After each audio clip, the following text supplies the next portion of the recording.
Many companies today face the challenge of short timelines and tight budgets. This frequently leads to doing something fast and cheap, often referred to as quick and dirty research.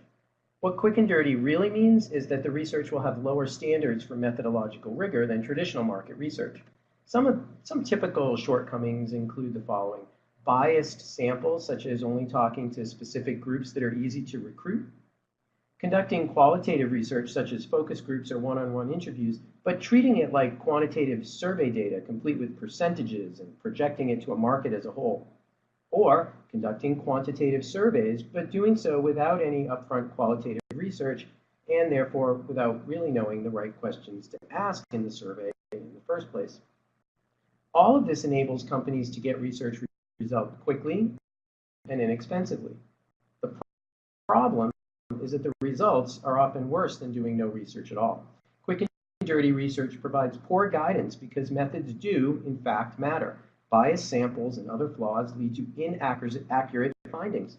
And then when you launch a product based on these findings, the market doesn't behave as the research predicted, and the product fails or performs more poorly than anticipated. But if you want to conduct research fast and affordably, and with acceptable levels of scientific accuracy, what can you do? Returning to slower and more costly traditional research methods is not an option in many cases. Market research must respond to the demand for faster and less expensive research. But it must do so with an acceptable level of scientific accuracy. Otherwise, you might as well just guess. This presentation covers one approach for doing just that. The process involves 3 steps that can take companies from insights to ideas in weeks, not months. It does so at a fraction of the typical cost of traditional research, and it maintains an appropriate level of scientific rigor that far exceeds what so-called quick and dirty methods deliver. As a broad overview, the process looks like this. Social media analysis. This involves an analysis of the mountain of social media data many companies already have, using it here to identify real consumer insights. Prioritization of insights through quick mobile-enabled surveys. This involves the fielding of traditional surveys, but done so using a mobile-enabled survey platform. This helps companies quickly and cost-effectively capture quantitative insights from consumers. Ideas and concepts. This refers to idea generation and concept generation.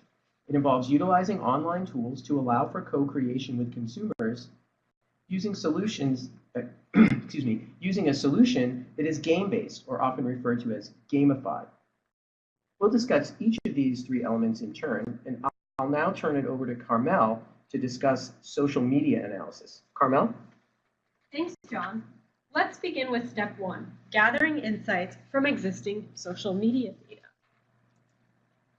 Social media is a ubiquitous term that conjures up different meaning to different people.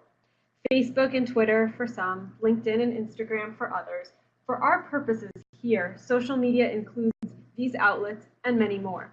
It encompasses not only official social media sites, but also product review sites like Amazon, blogs, and video postings.